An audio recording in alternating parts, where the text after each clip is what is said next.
that new video there, the John and Wendy Show. Hello, everyone. Welcome. We're still working on the graphics themselves during the show, but at least the opening video is set up here and looks really good. Thank you to our friend Tushka Productions there for making that happen. I am the Outlaw John Rocha here, coming to you live with the great Wendy Lee. How are you, Wendy? I'm doing so good. Good to see your face. I know we skipped last week. Yeah. Because because we thought we were going to be crazy busy with Disney Day, recording trailer reactions. And we thought we'd take the day off. Boy, were we wrong, Wendy. Wow. Miscalculated.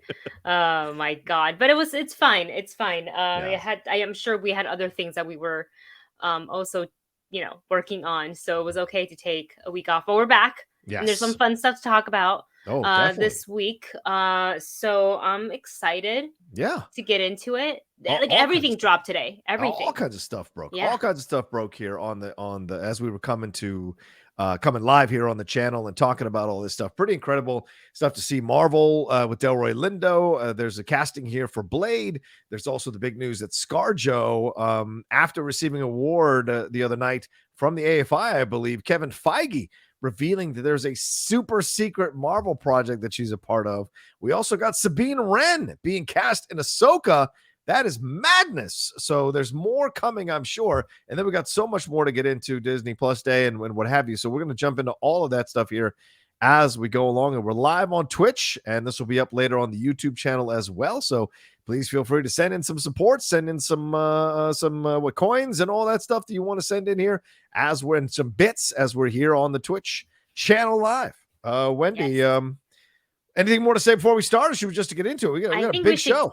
Get into it. I'm very excited. I think we start off, and I know there's a lot of breaking news, which I know we want to dive into, but just kind of recap what we missed last week, Disney Plus Day. I think it's safe to say that it wasn't as big as you and I both thought it was going to be. Yeah. As far as, it was just a thread of Twitter announcements. Yeah. As opposed to some sort of like a long video, announcement videos, clips, and things like that. But nonetheless, I was happy to hear at least about a lot of the Marvel stuff. We did get a little glimpse into Moon Knight, into She-Hulk, into Miss Marvel. We got essentially almost nothing as far as Star Wars goes, just the Obi-Wan like behind the scenes stuff, which was still kind of cool, but nothing we didn't know. Yeah. And a lot of people are saying that that's because D23 is literally this weekend. Right. So they want to save potentially some of the footage, if they are dropping footage, for this weekend for D23, which I think it's being held in Orlando this year, and the next year they come back to Anaheim. Star Wars, I guess they're gonna wait, because I'm also hearing they're not gonna go to D23 with any Star Wars stuff. Yeah. So they're gonna just save it, for Star Wars Celebration, I guess. Yeah, I guess in May. Keep the fans waiting. We're all like, what's gonna happen? Yeah, it was such a letdown of a day. Not because we didn't get some cool stuff. We did get some cool stuff, but I mean, overall, it was not what we anticipated. Always, and we're not coming from or at least I'm not coming from a place of like a YouTuber going, oh man, I missed out on getting some views or getting some subscribers. No, it's more a matter of like, as a fan, I missed out on getting some awesome content, getting to see some cool trailers, seeing what the vibe and the feeling of this whole thing is going to, of these series rather, is going to be. We missed out on all of that, Wendy, and we ended up with just some trailers for some other stuff. I mean, no offense to Will Smith or to Chris Hemsworth. That Geo stuff looked pretty cool. We did get a 14-minute Marvel thing, as you mentioned. We got like a 6-minute Pixar thing with the new Pixar film coming out about the softball team, or the series coming out about the softball team. So we did get some of that, but the Star Wars stuff, which is what everybody was waiting for, kind of fell flat. And really surprising, the behind-the-scenes video had been leaked the day before, so there really wasn't. Christian Harloff did a reaction to it the day, 23 hours before Disney Plus Day kicked off. So I was like, man, they must have dropped it on accident. So it's just so I don't understand the logic of it all, because they should have put out a bunch of Star Wars stuff. It was just nuts. Yeah, and I want to call out this comment here. Autoboy probably is basically explaining it. I feel people's expectations were too high for Disney Plus Day. I honestly thought it was just to drop new shows in Shang-Chi and Jungle Cruise. And you know what? I think Autoboy may be, right on target here. Maybe we're so trained now. It's like D23, not D23, DC Fandom has this big presentation, and Netflix To Doom has this big presentation. So we all naturally thought, because it's Disney, and we're celebrating, the 2 years of anniversary of Disney Plus, that we in our heads made it this, like, they never said it was going to be a big thing. They were just excited to celebrate it, and they did do other stuff other than just like dropping some tweets online to celebrate, and some videos like at Disney. I don't know about Disney World, but Disneyland, they had brought out the blue carpet, and there was a whole like cute little like Disney Plus area up front. So they were doing some stuff, throughout the park as well to celebrate. And also, I think one of the main thing is to gain new subscribers. Right. For the platform. It seemed like that was the goal overall, to gain new subscribers and see what they could create and what they could get people on board. And especially because that last quarter reporting showed that they only had 2.1 million new subscribers sign up. So just like us at a very, very micro level, they're at a macro level trying to get subscribers to their channels as well. So, they're trying to get that content to get people aboard, get people on their side and sign up and pay and all of that. So all of that is in play here for Disney Plus. And I think, I hear you, older boy, about the expectations, but who gave us those expectations? Disney did. So, I mean, it's a kind of a symbiotic relationship we all have with the studios when they set these things up. Same thing that happened after that Spider-Man No Way Home trailer, people losing their minds that we didn't see Andrew Garfield or Tobey Maguire. And then people are like, I'm glad we didn't go see it. Yeah. They're not even going to go see the movie because the trailer wasn't what they expected. Some people have said that online, that if I don't get Toby or Andrew, I'm not going to see the movie. You're going to go see the movie. Yeah, you're going to buy 2 more tickets. You're going to see it 3 times in theaters. We all know it. That's probably me too. Hey, real quick, shouting out the Mystic Brennan Marr for subscribing. Thank you so much for subscribing at tier 1. Thank you, for Brennan. the 4th month in a row. Brennan Marr. I also missed not here, but over a Movie Couple Live, I missed a Streamlabs. So I'm sorry, Brennan. I don't know why I didn't see it, but we're going to answer it on Saturday. Sorry. There you go, Brennan. You get your love, Brennan, for God's sake. All right. So what stood out for you from Disney Plus Day, Wendy? Do you have a favorite moment, favorite trailer, favorite sequence before we move on from this? Sure. I do enjoy the extended clip that we got to see of Hawkeye. I think the car chase scene looked really cool. Yeah. I will say I did get to see the first 2 episodes at the launch event, but I'm under embargo, so I don't even know how much I'm allowed to say. But it comes out next week and everybody will get to watch it then. And it's Kate Bishop's great. That's all I'm going to say. Kate, she's great. But you got the... I got the notice today that I've got the first 2 episodes, so I'm going to be taking a look at them as well. Yeah, I can't wait. I'm either going to watch them right after the show is over, or I'm going to watch it tomorrow morning in the relaxed frame of mind to maybe do that. Yeah, it might be. Maybe do it that way. Yeah. And then for animation for Disney Plus Day announcements, obviously the Tiana animated series, the Baymax one, and all the season 2s, for the Disney Plus shows like What If, Loki. What else did they say? There wasn't there. Oh, Marvel Zombies, X-Men 97. Right. All of that I'm very, very excited for, because oh my God, yes. Right. Yeah. So all those shows that are coming up, which we kind of already knew about anyways, is very exciting. But I didn't know what they were going to do with X-Men. And that's my jam. That's what I grew up with, You too, probably. So yeah, absolutely. Yeah. Time to put that ringtone, turn that ringtone into the X-Men theme song. Yeah, and that animation for that X-Men picture or promo photo, way more cleaner than the animation we got back in the 90s. So clearly it looks like they're taking another approach at this and maybe whetting the appetite of the Marvel fans and seeing what they can do with X-Men to kind of get you ready for their live action version of X-Men that they're going to have coming down the road. And it is coming down the road. So it's pretty incredible to see that happening for sure. So yeah, I enjoyed all the Marvel stuff. That was probably my favorite thing, was that 14-minute video, because like you said, we've got the extra Hawkeye stuff. We got the Moon Knight stuff. I mean, him jumping across the building with the moon in the background.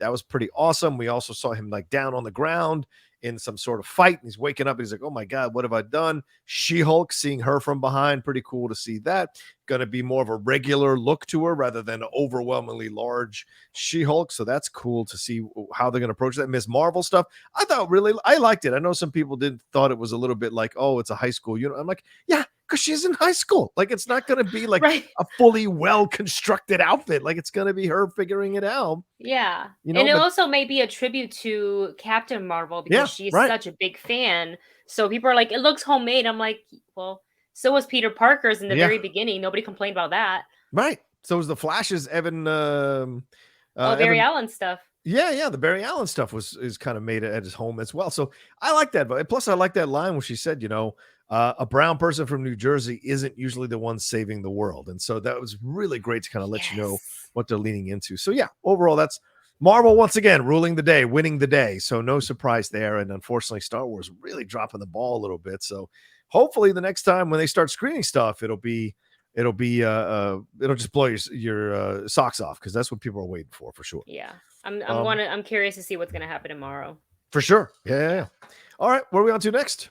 Let's go ahead and talk some ScarJo's news. This is huge. So she is Kevin Feige himself teased a top secret Marvel project with Scarlett Johansson not really in it, but she's going to be the producer. Right. So that's going to be interesting. We know that she is producing the Tower of Terror film for Disney. And now she's got do you have any, like, if you just heard, like, what is the first thing that pops into your head that she could possibly be producing? I mean, maybe something with Florence Pugh with her character. That's possible. I don't know. I mean, there's so many places that she can go. It seems like you've got an answer to this. What do you think? I mean, it's all speculation. Obviously, with the Yelena stuff, it makes sense because if anybody's going to know Black Widow, she's going to know it real well because she's been playing Black Widow for forever. Right. But I can also see them spinning off, maybe not necessarily a Yelena series, which could obviously happen. But what if we took a deeper dive into the Red Room and the Widow's program? Yeah. That would be like an espionage show. Interesting. Yeah. More of a TV, like a Disney Plus series, you mean? Maybe, potentially. Yeah, because they didn't say in the project, I don't think anywhere, whether they didn't like specifically say whether it be a film or a TV show. I think she'll do a great job either way. Yeah. Just because she's been in this business forever, and Kevin Feige seems to really enjoy working with her. Yeah. You know, especially how much he defended her as well during the lawsuit that was happening. Right.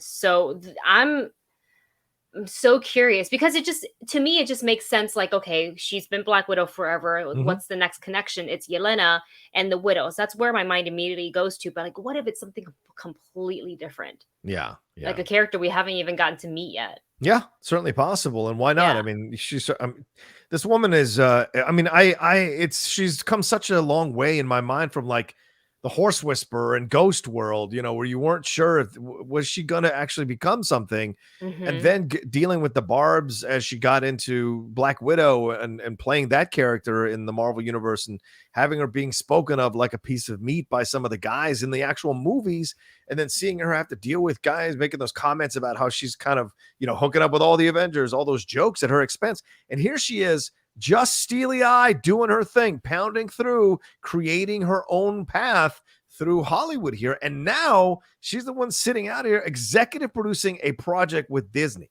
and Kevin Feige. That's fantastic. That tells you how far she's come and how determined she has been and how she's grown into her power. And she's dealt with all those jokes at her expense about her taking on ethnic characters and stuff like that after Ghost Michelle. So, you know, she's a strong woman who's dealt with a lot of slings and arrows and has come out stronger than ever. So no surprise. And she talked about it in the article. She talks about how standing up for herself in that Black Widow situation was really scary for her and terrifying, because she said, like, you know, no one else was standing up, and I felt like it was something I had to do, and then all these other people stood up with me, which really helped me through the whole situation. So, you know, shout out to her. You got to have stones in this life. You got to have stones, man.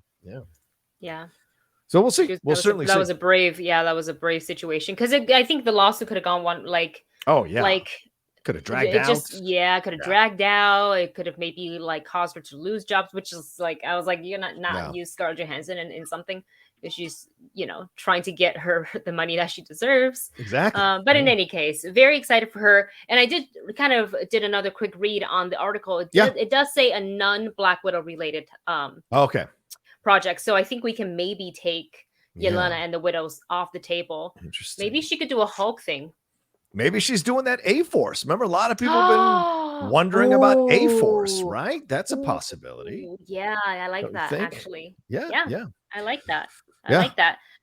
Thank you so much to Mumra for cheering 25 bits, who writes, "Hi all, Red Guardian show possibly." Oh, it's kind of non-Black Widow. Yeah, it's kind of non-Black Widow. Yeah, it could work. I'd love to see David Harbour come back as Red Guardian. He was great.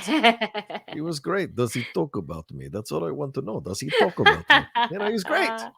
No. Secret Invasion's already done, Attaboy, so she's not involved in that. That one's already done. So, or they're already shooting it. So she's not going to be the executive producer for that one. But certainly something is coming from her, and we're looking forward to it. And that tells you why this lawsuit was settled quickly, though, doesn't it, Wendy? Because they had a project, and they're like, this is more important, so let's settle it, give her money, and maybe, make the deal here so that we can keep going forward with her, because they sense from the backlash this is a woman has a lot of power in the populace, in the mainstream media. So, all right, where are we off to next?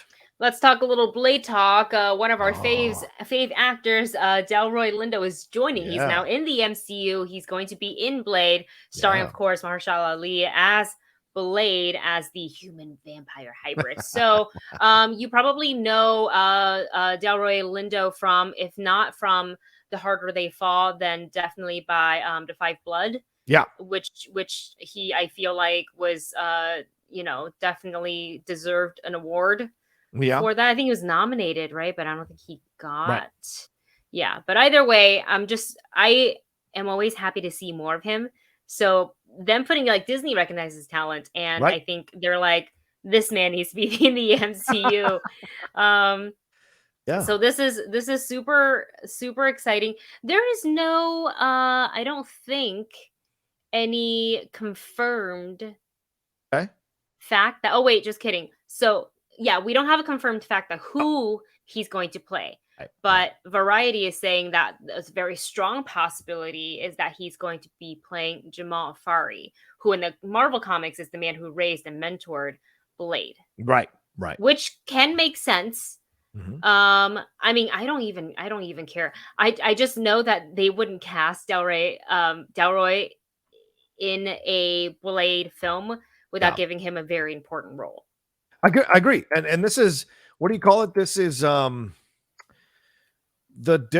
Del Renaissance. It feels like the Del Renaissance to me, because he's come back after, he was really big in the late 90s and some of the 2000s. And then we didn't see him in much, even though he was appearing in other things, but smaller projects. And now here coming back with all these projects in a row, Defy Bloods, The Harder They Fall, now jumping into this as well. It's great to see. Delroy Lindo is a fantastic actor. So to see him being a part of the Blade franchise speaks volumes. And it also makes me feel like we might not get Wesley coming back. A lot of people have been hoping to see Wesley in some kind of flashback. I mean, maybe he's telling the story, or he's an older Blade handing it to another Blade. But it feels like that's not the route they're going to go. This is very much its own thing. So Mahershala Ali and Delroy Lindo together on screen is just a fantastic combination. So I'm looking forward to this and seeing what happens and what role he takes on. A lot of people speculated he could play Whistler, a Black Whistler. So that's a possibility too. So either way, they're both mentors to Blade. So that's certainly what he's going to be playing. So we'll probably get some fight sequences with Delroy Lindo as well, kind of training him and teaching him how to fight. Right. I can't wait. Yeah. It's going to be great. I don't even know, like, my brain can't comprehend what we possibly could see in Blade. Yeah. I was just so happy because I remember in 2019 sitting in Hall H and they did it just as a matter of fact thing. Our time's over here for the Marvel panel. Thank you so much. Oh, by the way, Mahershala Ali is going to be played. Bye. That's just how they did it. I was like, wait, whoa. Yeah. Whoa. Yeah, exactly. What? Yeah. It just pops up on stage by everybody. I'm like, you can't just leave us like this. Right. That's not the way it goes. Yeah. Oh, I love it. So exciting to see that that's happening. I'm very excited to see it going forward here, and we'll see what it leads to. We'll see what more we get in terms of casting, what more we get in terms of who is going to show up, what roles they're going to play, and what story they're going to tell within this Blade movie as well. So yeah, looking forward to it. Absolutely. Mumra says, how badass would it be if Snipes' Blade's character shows up in No Way Home? It would not. He's not going to show up in No Way Home. What is Mumra? What are you talking about? They got enough people in that movie. He'll show up in Morbius. Yeah, that's Morbius. And Noam says, I'm still holding out hope for Ali and Marshall Ali's Blade and Bernthal's Punisher to team up, Blade and Punisher versus the Vampire Mafia. Oh no, that's nice. I like that. I mean, that... they're probably working on that Daredevil series. Oh yeah. Oh, absolutely. So potentially, I mean, they could bring back the Punisher as well. If some of those release pictures are true, then I haven't seen them. Leaked. I haven't seen them. All right, let's move on to our next. What's our next story? On to more Disney breaking news for the day, but this one is in the galaxy far, far away. Star Wars AHSOKA live action series has found their Sabine Wren, and they've cast actress Natasha Liu Bordizzo, who is from the Society. I actually haven't seen her in the Society, so I can't. I'm gonna have to now go ahead and research her performance a little bit, but. Just basing off the picture, and they put, on Deadline, they put a picture of our actress next to a photo of Sabine Wren, and I'm saying yes. Yeah. Yes. Yeah. I like the look as well. It very much lines up. And of course, it's great to go with a woman of color and having that mix in here. I love it. It's great having her and Rosario Dawson coming together to go after Ezra. So I'm sure Ezra casting is next, but let's just focus on this. I saw Crouching Tiger, Hidden Dragon, Sword of Destiny. I remember her in the film. Not really stood out, but certainly remember her in the film. And in The Greatest Showman, I don't remember that much in The Greatest Showman. So fascinating to see her kind of slowly but surely building herself and then into the Society, and now getting an opportunity to actually have her career skyrocket. And her fame skyrocket, being a part of this. Life's about to change. Oh yeah, absolutely. So shout out to her. Shout out to Nelly Andreeva, who says that who has dropped the exclusive on Deadline. So incredible to see this from Natasha Liu Bordizzo, and hopefully we're seeing, and her age is a little different from Ahsoka's. So this is interesting. It's because she looks a little bit younger. Yeah, I than think Rosario. I think Sabine technically is younger. Than Ahsoka, regardless. So it makes sense, and just to because we know it's Star Wars show, we know there's going to be a lot of not just acting but also physical acting, stunts and things like that. So she's got a strong background in martial arts. She's got a black belt in Taekwondo. Right. So, I mean, she's not going to be, I was going to say she's not going to be playing much with lightsabers, but we don't know if that dark saber is going to come into play, because it certainly did in Rebels. Good point. Yeah. If we're thinking the Mandalorian, then technically, who has it right now? Bo doesn't have it because I think she refused to take it. No. So does Mando still have the blade? Mando still has it, yeah. Okay, and that's supposed to be the issue in the next season, is Bo-Katan possibly turning a little bit evil to try and go get that blade back from Mando. So all I need is Katie Sackhoff added to just like 1 or 2 episodes of Ahsoka, and I just need her and Ahsoka and Sabine in a scene together. That will make me so happy. This right now, this live action series is shaping up to, it's sounding great. You guys know I'm a big Ahsoka fan, so anytime anything having to do with that series comes out, I'm like, what's happening? Do I like this? We like this. Yeah, absolutely. So great stuff. Good to see. Well, now, and this starts in March. They start shooting in March, so we got a long way to wait for a trailer, ladies and gentlemen. So just be patient with this as it goes along. But I'm sure the Ezra Bridger casting will be next, or they'll sit on it and not reveal it, so you don't know if Ezra's going to be in the series or not until. Ezra's in the series. Minute. He's got to be. He's got to be, right. They're going to go after Thrawn. Yeah, exactly. Yeah. I mean, isn't it kind of it's not really confirmed, but isn't it going to, theoretically, people are wanting, what is his name? Mina Masood? Yes. Yeah, from like Aladdin. Yeah. It looks like him. Well, we'll see. We don't know. I haven't heard anything, but shout out to Tia Sakar, who did not get the role, even though she voices the character. But she's great. Well, neither did Ashley Eckstein. Yeah, it's true. So there's that. Yeah, that's what I was thinking. Attaboy, that they might play with Ezra like they did with Boba Fett, where you didn't know if it was Boba Fett or not, and then boom, he showed up. So there we go. How many times did you watch The Greatest Showman? More or less times than Logan? Less times than Logan, but not as less as you might think. So it's very close. It's very close for sure. That's funny. I love my Hugh Jackman. What can I tell you? Oh man. All right. What's our next thing here, Wendy? Got a bit of a reshoot situation going on for Mm. the sequel of Doctor Strange and the Multiverse of Madness. So apparently it's doing some major reshoots, but again, major reshoots, minor reshoots, whatever it is, reshoots are not like a strange thing. It's not unheard of in any production. Sometimes it just needs to happen. So basically, they are doing additional photography and some reshoots. And they say, based on the article on Hollywood Reporter, insiders are saying that Cumberbatch and company are undertaking 6 weeks of reshoots, if not more, working 6 days a week. And Sam Raimi remains as a Helmer, obviously, and all the writers are on board. So it's unclear what the actors are shooting, and who are also added to that cost sheet other than Cumberbatch. But I imagine when you're playing with the multiverse, there's a lot to do. Yeah. And also fans' reactions to things that they've already seen, teased into this multiverse. What are they reshooting, messing around with, changing? What are they trying to connect What up? if they're shooting a fake trailer for all of us? Oh my God, that'd be hilarious. A complete other fake movie would be even funnier. But yeah, I mean, and in the article, it seems like there's two conflicting reports here. One side says that they've had bigger reshoots on other MCU movies, so it's not a big deal. But then another source says they're here until the end of the year. That's like a whole other movie. So there's so many different ways you can go with it. Are they reshooting the whole movie, or are they just shooting certain big parts of the movie, reshooting rather, to kind of fit back into what they've created already, or maybe some changes in storylines or changes overall in what they want to do with the film?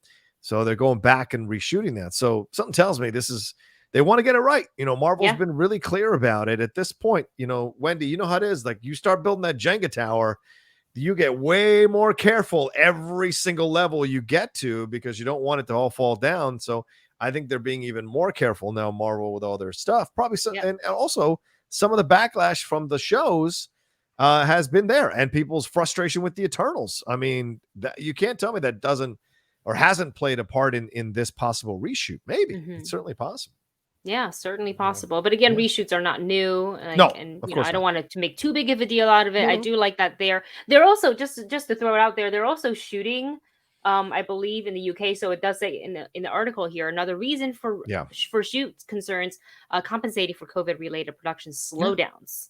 So let's not forget, we're all still living in the middle of a pandemic.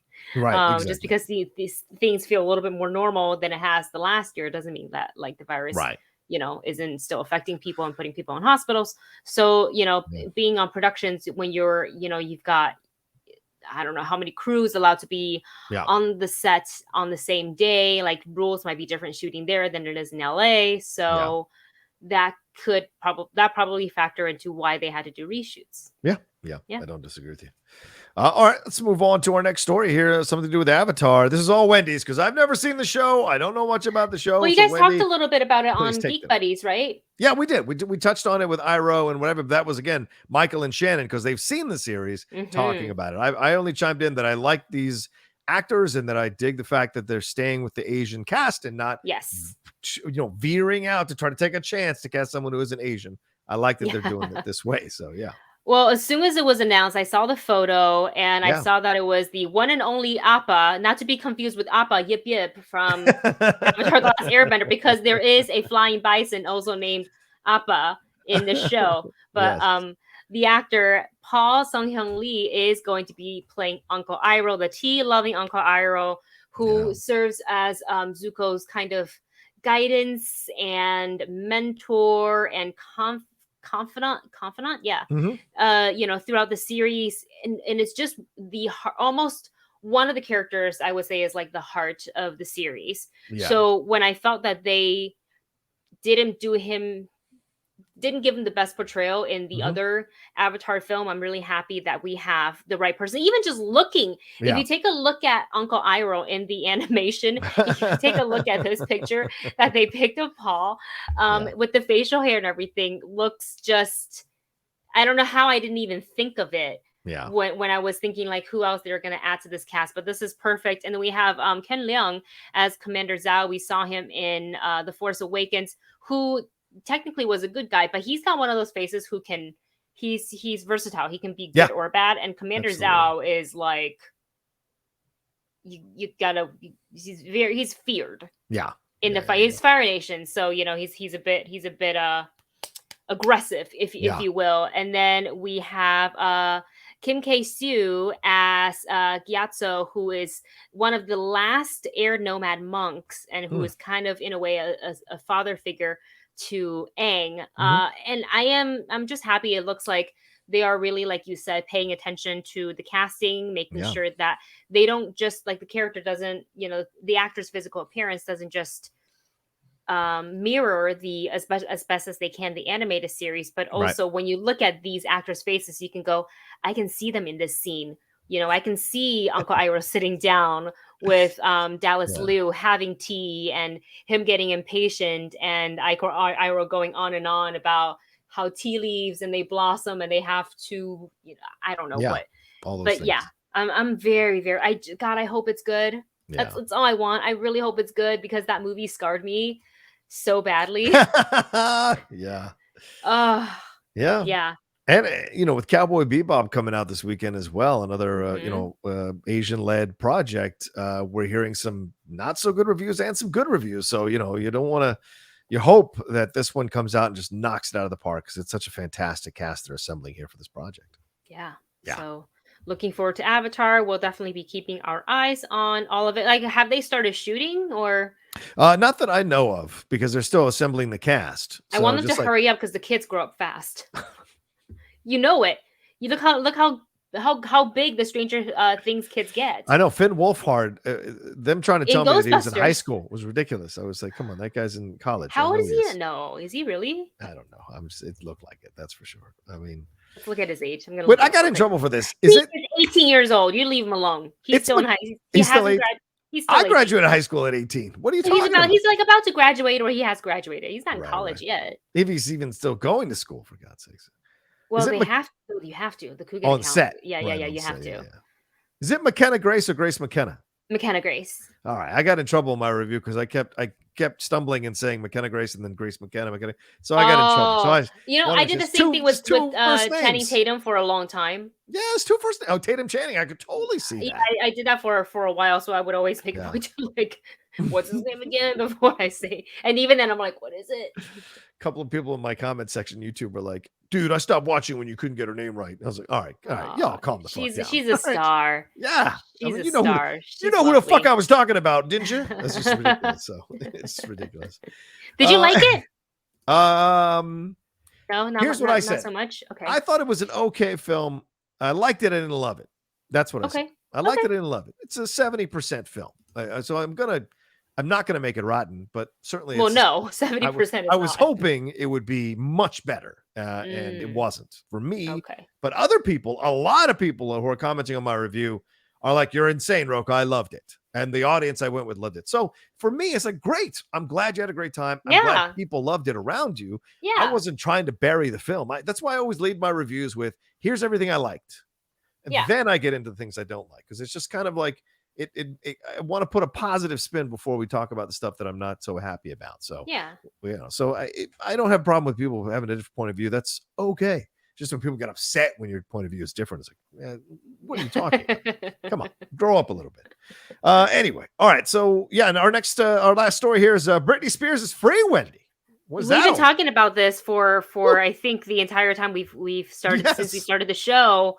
I can't believe it. I'm so happy for her. She's finally free. So the judge ruled this past Friday, just a week ago, to terminate the conservatorship that's been in place since early 2008 or something like that. Yeah. So for about 14 years.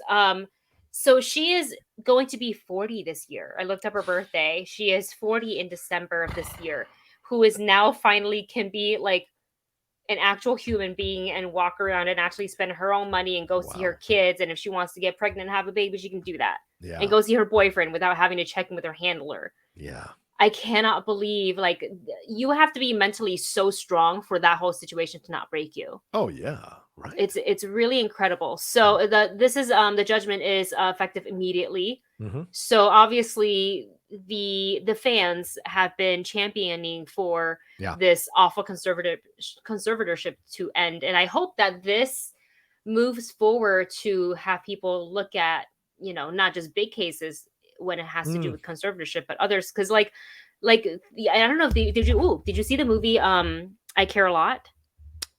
Rosamund Pike on Netflix? The Rosamund Pike one? No, I haven't seen that one yet. Yeah, it kind of reminds me of like people taking advantage of other people who you're supposed to help, but then like you're robbing them of their money and their freedom and this and that. So next for Britney, she is now in a position where I believe she can continue to she can, I think, sue the people that were involved, that put her under that conservatorship. And a part of me is like wanting to be like, yes, justice, go get back what they took from you so wrongfully. And another part of me is saying she's free, just let her be done with it. Just let her stay out of the spotlight, stay out of the court.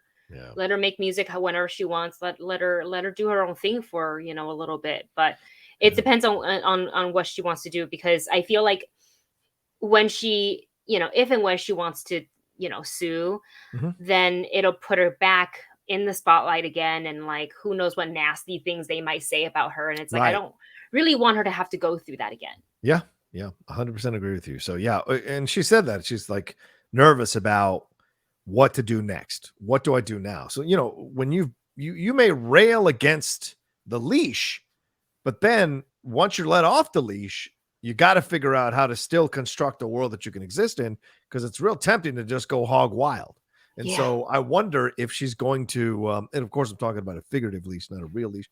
I wonder if, because there's no, just because the conservatorship is done doesn't mean her dad's not going to call her to try to, you know, kind of steer her one way or another, text her. Jamie Lynn's not going to do that. Her mom, they're all going to try to chime in here and push Britney one way or another within the legal constraints that they are now with the conservatorship being over. So this idea of them being out of her life is not over. Okay. So it's a matter of her figuring out what she wants to do next and how she can do it within the construct of what's happening now, the freedom that she's going to have. So we shall see. Wish her the best though.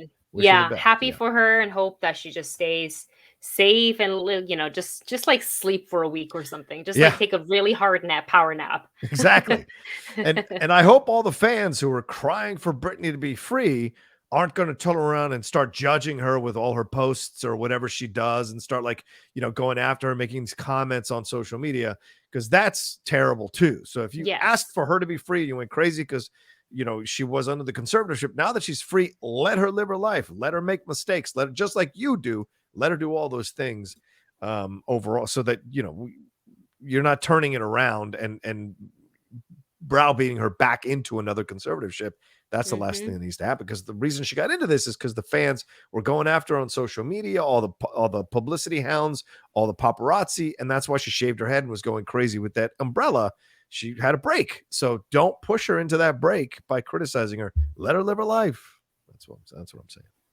There you go. All right. Where are we off to next here, Wendy? Let's go ahead and move to #trending. So this segment will talk about all the things that's been trending all over social media in the past week. During this week, obviously, we got to talk a little Spider-Man No Way Home, because that's all I heard about. Yes.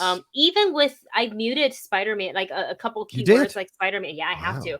I don't want to. I'm hearing about there's leaked photos. People are posting them, this and that. And I was like, I don't want to see it. So I immediately, like, I probably went a little too aggressive. So now I get no Spider-Man news. And I'm just like, so the trailer's coming out when? I have to like text people, when is this coming out? I was actually at Encanto at a screening for Encanto. When the trailer, when I knew the trailer was dropping, and I was like, I could either stay home and just wait for the trailer to drop, or I can go enjoy this movie and do the reaction after I get home, which is what I picked, because I wanted to take my friend to see the movie. How good was that movie? Oh my gosh, it's so good! It's so good! It's so good. People, you guys don't know, it's so good. I wanted to take so Dustin wasn't able to go. Quick segue. Dustin wasn't able to go that day because he was getting his root canal done. I was like, yikes. Ooh, sorry. I was like, so can I take my friend Diana? And I've known her for years. So she's Colombian. And I was like, oh, I think it'd be cool, like just to kind of get her reaction on the film. And so after I very carefully asked her once we're in the car, and I was like, so how do they do on representing your country? And she was like, it's a very colorful country, and I see what they were doing there. And she said that the food, she was blown away by the animation of the food. And she like involuntarily screamed out in the middle of the movie, I love those. Like there's the balls. Yeah. Not the arepas, but the something else. She said the name, but I can't remember. And she was like, "Oh my gosh, yeah." She enjoyed it very much. Yeah, me too. So I'm glad. You saw my reaction. I was all emotional and stuff. Even Stephanie Beatrice reacted back to my reaction. She was she said thank you. I was like, "Oh my god, please." OMG. Thank you for this movie. So. She did great. She did. She was great. So all right. So Spider-Man No Way Home trailer. Feeling? Yes. Sum it up, Wendy, for yourself. I mean, I'm glad they didn't put Toby and Andrew in it. I think at this point, I know it's not confirmed. They could 100% not be in it, right? Yeah. I fully embrace the fact that we are going to see them. I don't know. I'm not putting in my head what capacity we're going to see them, how long we're going to see them, or if it's just a short cameo. I am pretty sure they're going to be in the film. Yes. But if I don't see them in the film, I'm not going to be like angry and like throw my soda or something like that. I'm not going to be upset. I'm just very excited for this. And I think what this trailer showed us is that all the other villains from the other Spider-Mans, the films are indeed in the movie. You know, we obviously already knew about Doc Ock, but we 100% got to see Green Goblin and Electro, a better looking Electro. I like the character design a lot better this time. When he was charging up, it even showed the little on his, like, you know, how his comic book looks like. Yeah. I was like, there because I really didn't. The mask. I didn't love how he looked in The Amazing Spider-Man. I was like, it's okay. Could be better. So they changed it up a little bit for this one. Then we have Sandman and the Lizard as well. So all of that is essentially confirmed. And really interesting because this one, the tone of it is definitely more, it's a little bit darker, a little bit more serious than the first one. The first one's like fun. This one, you know, with Doctor Strange is like they all die fighting you.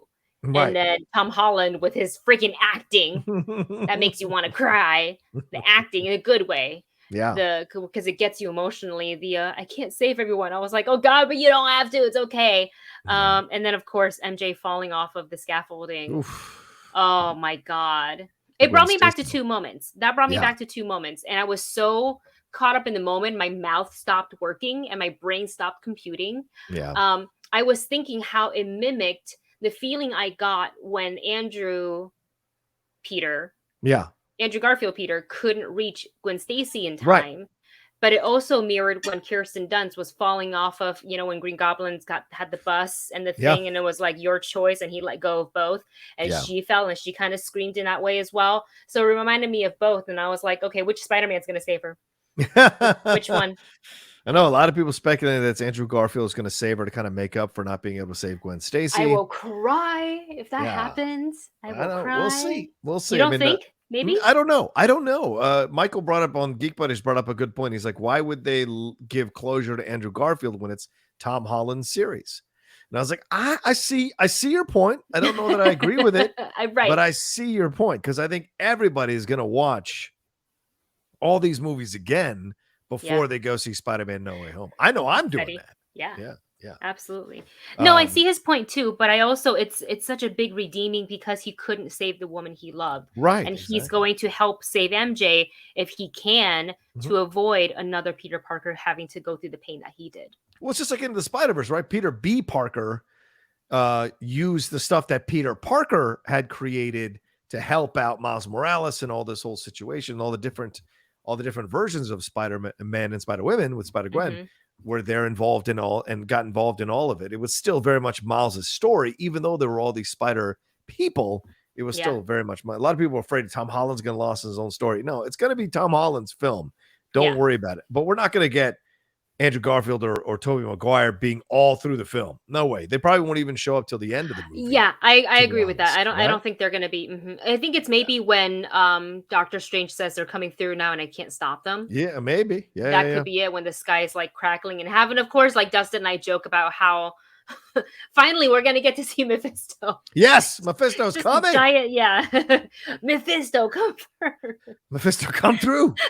Oh yeah, get your flowers, Mephisto. Oh my god, the craziest fan theory, the longest continuous theory. None of us will let it go. Someone said there was an M in the purple as it was going across the sky. I was like, that is brilliant. Oh no. Purple is Agatha's color, so she's gonna come through too. Yeah, everybody is in this movie. Okay, not just Marvel characters, DC characters as well. Oh, so good. They're all so coming through. Good. Oh my gosh. Oh, so crazy. But speaking of Spider-Man No Way Home, we kind of seeing how this could tee up essentially for Sinister Six. Oh yeah. And we've got our 5 villains, right? So who is the 6th? It could be Vulture. It could not be Vulture. It could be Hobgoblin. It could. I don't think they're gonna make it Venom. Like I just don't. But who knows?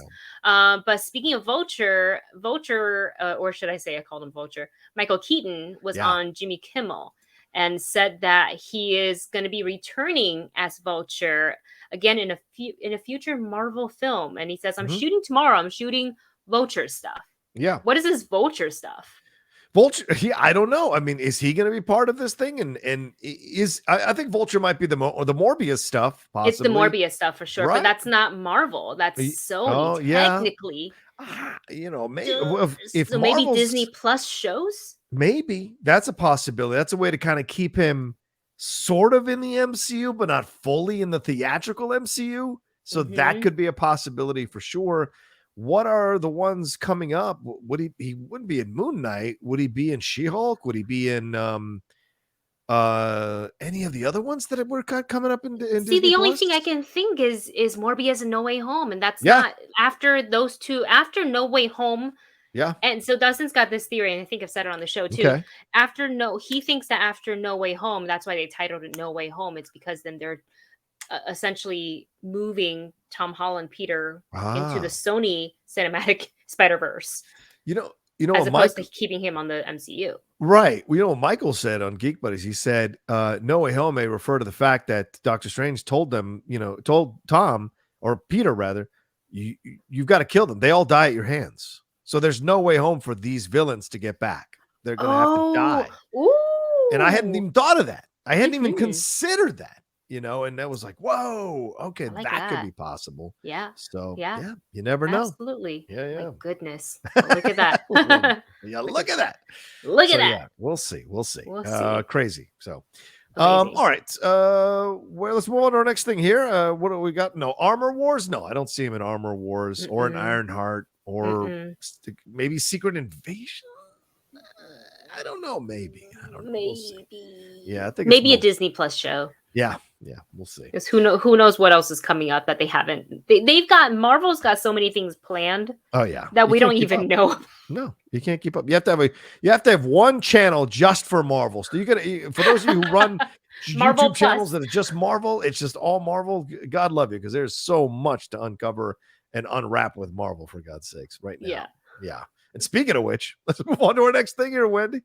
We're talking about a video game that's been officially announced by Warner Brothers. It's called Multiverse. So it's similar to a Super Smash Brothers fight type game that's developed by Player First Games. And it brings together all sorts of characters. We got Scooby-Doo, we got Adventure Time, we got Looney Tunes, we got GOT, because Arya is in this. And this is set to release in 2022 for consoles and PC. And it's going to be free to play. So I'm curious, like what consoles they are. Like, is it just going to be PS, right, or is it going to be like PlayStations, or is it going to be across the board? Because I feel like this is something I kind of want to get into. And the Multiverse game will support 1 versus 1, 2 on 2, or 4-player free for all, which I love.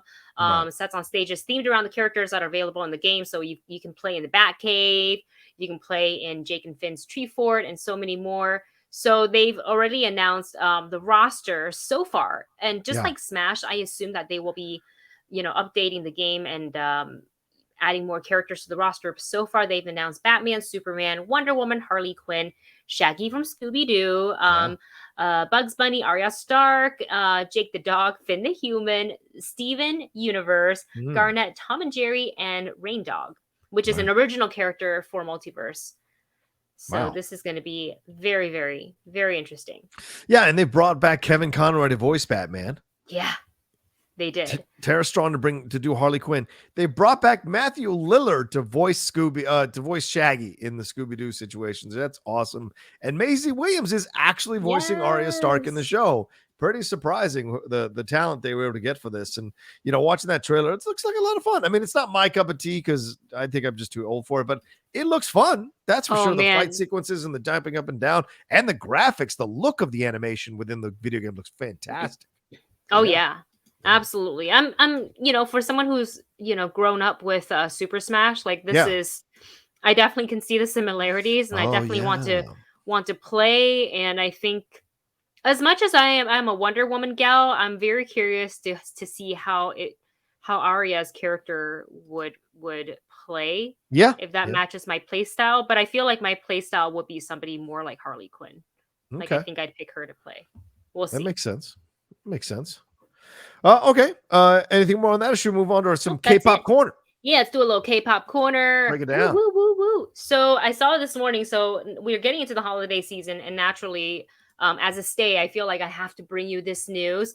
And Stray Kids just not taking breaks. They just had their comeback. They released their second album, No Easy, and already they are teasing their next project, which is called Christmas EVEL, capital L. So I haven't deciphered why they spelled it that way, but they have a little teaser. All the Stray Kids are in the car, and Banchan's like, all right, let's do this. And I guess it looks like, Father Christmas is not able to deliver the gifts, and maybe the Stray Kids will take on that responsibility. It's funny because all the members are like, right. Okay. But you get a little tease of the song at the very end. That was cool. I like that. The beats. Yeah, I was digging that. That was cool. I liked that. And they're sitting on a soundstage with all the green screen. They're not sitting. I mean, you can see clearly they're sitting on a soundstage.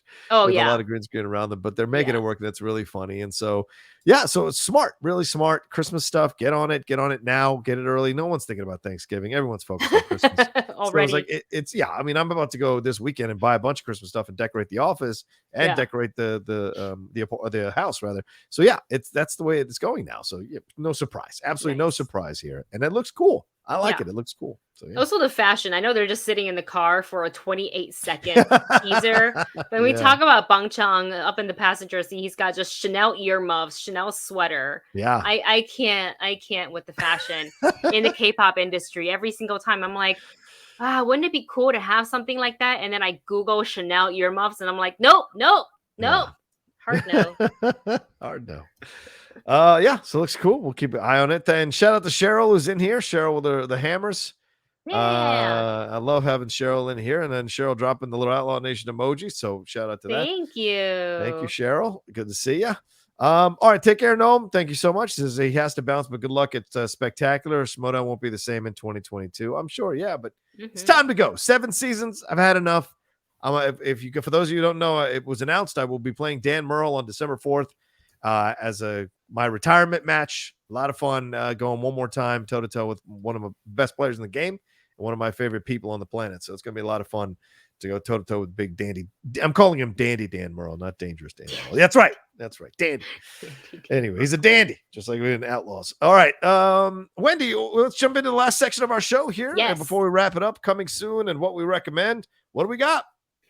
Oh boy. Well, everything is dropping today. I don't know when, anybody's going to find time to watch and this isn't even everything. So we know Cowboy Bebop has dropped today on Netflix, and I believe all the episodes are up. So I definitely want to dive into, I saw episode 1 and 2 last night, and I'm going to later on watch episode 3. And then if you're a Wheel of Time fan, Wheel of Time is also now available. Just episode 1, I believe, on Amazon Prime, on Prime Video. So that's available. And then back on Netflix, we have Hellbound. That is also available if you're looking for some K content. And that is by Hellbound? What is Hellbound? Tell it's by the career. It's by the director who did Train to Busan. Oh shit! Really? Yeah. Okay. So let me get the correct. Have you watched any K dramas or anything like that lately? Wait, what do you mean? This is that what you mean? Just any K. No, I've not watched any K. Come on now. I haven't watched any of them yet. Sorry. What's Hellbound? Is that a drama or a movie? It's definitely a drama. I believe it's a series. So what's it on? Let me see. It's on Netflix. Okay. So let me just go to what's Hellbound. I love that this article I brought up literally does not talk about the show that it is meant to talk about. All right, let me go back to a different one. Hold on, I'm going. Unearthly beings deliver bloody condemnation, sending individuals to hell and giving rise to a religious group founded on the idea of divine justice. Wow. Yeah, so it's a bit of a horror element to it. Are they all weaved together? Is it a story told with the same characters through, or is it like Black Mirror, where every episode is by itself? No, I think it's probably stringed together because that's usually how K dramas work. Okay. Yeah, you gotta watch it. So I can't wait. If you're into Train to Busan, I think you might be into this one. And of course, like following the success that is Squid Game, I would like to think that people are starting to tune into all different sorts of K content. That is, there's so many. I was in the middle of watching Vincenzo, and I think I've only made it to episode 4 because each episode is usually like hour and a half. That's the runtime. Yeah. So it's like if I watch 3 of them back to back, that's like a big portion of my day. Wow. Where I'm deciding to just be a potato and watch. Yeah. I mean, I almost turned on My Name the other day because like, this looks interesting. Have you watched this? It's good. Parts of it, it's good. Okay. All right. It's real good. That's another one and the problem is with starting with too many K dramas, like if you're watching them all together, you get your stories mixed up. You're like, wasn't this character doing? Nope, that's a whole different one. So yeah, that's something else. Yeah, and what's Army's Kingdom Ashen of the North? That one came out as well this year. My gosh, so I haven't even looked at that one, but I finally got my Netflix thing squared away. So now I can request these screeners ahead of time. So I'm going to start. Like I got to see Red Notice a few days ahead of time. Yeah. Passing came out before I was able to get access to it, and Cowboy Bebop is already available now. So I'm definitely going to start trying to get ahead of these things. And if this K drama, if there's more of them coming here, I may turn my Sundays on the Outlaw Nation channel into like a K drama review day or a, like international review day. So I could review a German show or a Dutch show or a K drama or a Latino show. It may be something to mess around with. You know why? Because I'm not doing enough, Wendy. Because I'm not doing enough, apparently. Never. I had Jeff Snyder reach out to me yesterday. He goes, when are we starting our podcast? So, I mean, as if I don't have enough. Gosh. Yeah. How do you have time? And real quick, thank you to Entertainment 720 letting us know that there are 3 episodes currently of Wheel of Time? Wheel of Time. Yep. Okay, 3 episodes. We go. So Leave Taking, Shadows Waiting, and A Place of Safety. God, and they're an hour each. Dustin was like, let's do reactions to these. I'm like, okay. Did it happen? Okay. It's gonna happen because we're fans. For Wheel of Time? All right. Yeah, we're big fans. Luck. He's read all the books. Right. I met Robert Jordan before he passed. Nice. That was cool at Dragon Con. Nice. I just don't know when I'm gonna sleep. Well, this comes out Fridays and Hawkeye comes out Wednesday, so I think I'll be all right. I have a day in between to recuperate. Sure, Wendy. Good God. Dr. Brain, that's right. Dr. Brain on Apple TV Plus is out now too. I almost started watching that ahead of time. Maybe I should get on that too. So craziness. Who knows? And also, isn't Tiger King 2 out, or am I wrong on God, that garbage. Is that out now? I think it's out. So. It's number 2. It's out. I shouldn't call it garbage because people are enjoying it. Yeah. So I'm sorry about that. But it is trending at number 2 last night. Wow. On Netflix, like a lot of people. It's not like, will I watch it when I have the time? Sure. Yeah. On my I have to watch list right now. Right. No, I think if I'm just like eating lunch and I was like, I want to put something on, maybe I'll put it on for a little bit and turn it off. It's only 5 episodes. So it's not that long. So, it's just at the end of or halfway through like the first season, I was just like, none of these people even care about these big cats like they claim to. And that's what grossed me out more than anything else. And I'm like, this drama for nothing. You say you care about these tigers and animals, and you don't. There was only one person who cared, and they got their arm chewed off by a tiger who's not even in season 2. That was the only person I was ever interested in, anyways. That's fair. That's totally fair. Yeah, Mumra letting us know as well that Masters of the Universe Revelation Part 2 comes out this Tuesday on Netflix. Yeah, I don't think I'll have time. Well, maybe I'll email them and try to get it. Maybe I can watch it on Monday. Attaboy says Jeff Goldblum's show season 2 on Disney also dropped last week. That's right. But also King Richard comes out this weekend. Let me throw that on the fire for everybody. Yes. King Richard is out this weekend. Go see it. I'm dropping my review tomorrow morning because I just got today. I had 3 screenings today, so I'm wrecked. I'm emotionally, mentally at wrecked. home or no, out in the theater. I have three different ones to see. I'm trying to drop the reactions as I go along. I saw Tender Bar last night. I loved it. The Ben Affleck film, really, really good. This one I saw Come On today. And so that one is coming soon. I don't want to say too much about it, but this one, King Richard, is stellar. Wendy, you got to watch it as well. And, I said it belongs in the upper pantheon of great sports movies because it's a damn good story. Will Smith delivers an incredible performance. It's not a Lifetime movie like The Blind Side. And it tells you some real truths about this story of Venus and Serena and what they were able to accomplish. Yeah. Yeah, and it's funny, after the film, I came home and I researched a specific interview segment that was also recreated in the movie, and it's exactly how the interview. I was like, oh, this really happened. Yeah. Okay, Dad. Exactly as they say it. You do that. No, I really enjoyed the movie so much, like beginning to end. So it makes me want to play tennis a little bit, just a little bit. I also think he's the odds-on favorite right now for I just feel like he's best actor. Yeah, for best actor right now. I just think this might be my favorite Will Smith. I can't believe I'm saying that because he's done so much. Yeah, right. But we're in that situation though, Wendy. Right? We're in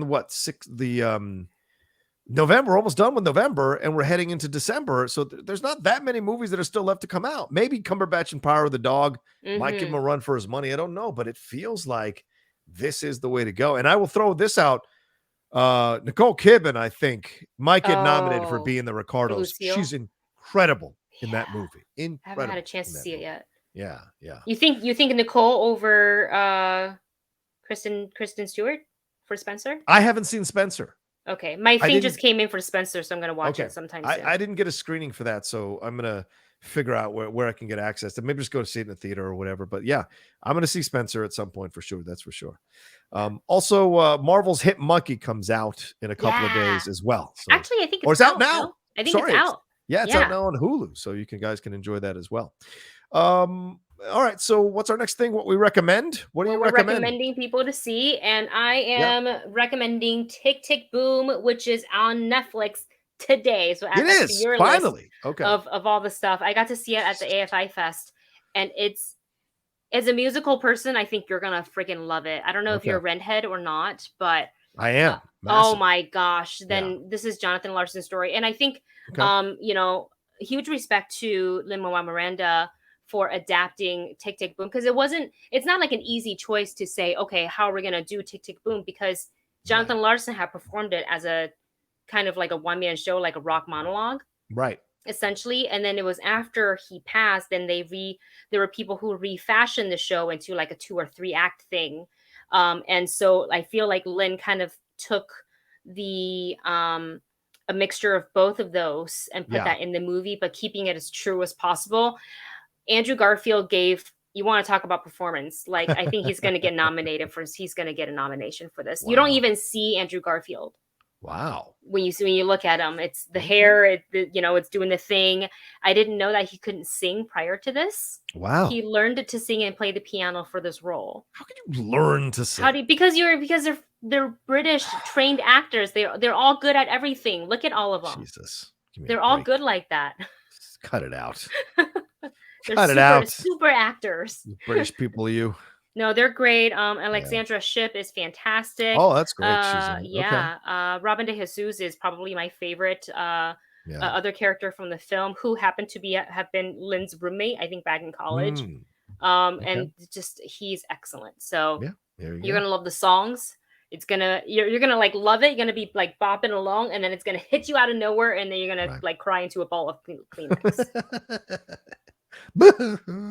Yeah. All right. Fair enough. All right. Yeah. Well, maybe I can get Vogel to watch it, so maybe we can do a review for it on the channel. That could be a lot of fun. Mumra says he recommends Ghostbusters Afterlife. Yeah, I know some people do. Some people really liked it. Some people, Wendy, did you like it? You recommend it? Oh my God, I loved it. Okay. There you go. I sat there. I ate it up. I was like, give me the merch. They're selling the High C Ecto 1 juice boxes again. Yeah. I want to go to the grocery store and find them. Nice. Yeah, I enjoyed maybe I'll go see it again. So many of my friends loved it. I don't know what it's not that I didn't like it, it's just I didn't love it. And so that's fine though. Yeah, I guess that's okay. There's movies that I like that people were like, oh, you like that? I'm like, yeah, and like when Bokeem Woodbine said, well, who are you gonna call? I was like, oh my god. But my issues were the couplings. Like all of a sudden we're throwing people together and it's like, there's nothing organic about this. And I don't know. All right. I'm not going to get into it. If you want to listen to my review, you can't spoil it yet because it's just barely out. The next week we can do spoilers. That's true. All right. So there we go. Those are the things that are recommended. I'm piecing my way through the 4th season of The Sinner. If you guys haven't watched that yet, I know we mentioned that earlier, but it's getting really good. There's 2 episodes left in this season, and they announced that they are not going to go forward with any more seasons of The Sinner. So this is the last chance you'll get to see Bill Pullman in this fantastic story, in this character as well. Also, what else did we watch? Oh, we've been watching. Here's a little show for y'all to binge. My girlfriend has been watching The Great Pottery Show, which is in essence the Great Baking Show, but in pottery. And there's 3 seasons of it on HBO Max, and she's been going insane about it. She's torn through all 3 seasons in 3 nights. So one season a night. It's incredible. It's pottery? Yeah, it's just like the Great British Bake Off, but with pottery. And it's British. So it's all there, and it's a pottery. It's fantastic. So people love it. Yeah, people are loving it. So that's one I would recommend if you're looking to binge something for sure. So there we go. She says, how can you say you like Ghostbusters more than Ghostbusters Answer the Call? Though Rocha has to step up. I don't know what that means. All right, there we go. Answer the Call. What is Answer the Call? I don't know what Answer the Call is. Is that the woman one from 2016? I don't remember. I think that was just called Ghostbusters, right? I thought that's what it was called. Well, now I want to look it up. Hold on a second. Oh, it is the 2016 one. All right. I didn't know it was called Answer the Call. Yes, it is? I do like it more than the 2016 one, but in no way am I going to bash the 2016 one. I just think this one is a little bit better. Yes. It's a little more in the spirit of Ghostbusters for sure. And that ending. Oh my God, I was in pieces. I'm not going to reveal anything. I don't know how Wendy felt about the ending, but I was in pieces at that ending, just crying. No matter that some of the stuff didn't work, that ending worked for me. Like, if you're a Ghostbusters fan, and that ending's going to get you. Yeah, it is going to get you. It's going to get you. It's going to put me in one of those traps. It took my spirit and put me in one of those traps. All right. Well, let's get on out of here. Thank you all so much for watching the John and Wendy Show on this Friday. Back on Twitch, hanging out with you all. We really appreciate it. For those of you who watch later, because I put it up on YouTube, thank you for watching it as well. Wendy, always love doing this with you. What do you got going on? What do you got to promote? So many things that I'm trying to film and edit and all of that stuff. So look forward to more trailer reactions and movie reviews and TV show reactions coming to the Movie Couple channel, and playing the Ghostbusters video game actually right here on Twitch, twitch.tv/Wendy Lee Zaney. I'm going to be streaming it a little bit today. I get scared easily in this game.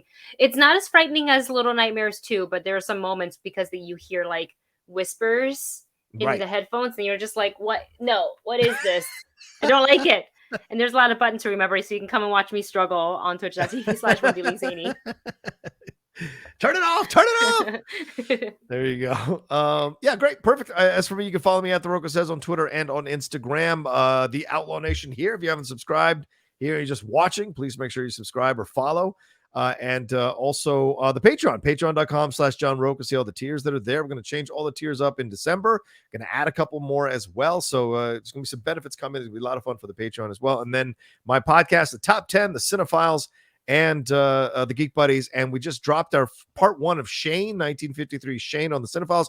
And we have an interview with George Stevens Jr., that's the son of the director of Shane. He came on to the show, and Steve got a chance to interview him, and we put clips of his interview throughout the episode, so go and listen to that as well. All right, that's it from us. We got to get the hell out of here. You guys are awesome. We love you madly. Go and enjoy your weekend. Enjoy your Turkey Day, and we'll let you know if we're doing a Black Friday live show next week. We'll see. Yeah, we'll see. We'll figure that out. I forgot that it's next week already. Holy crap.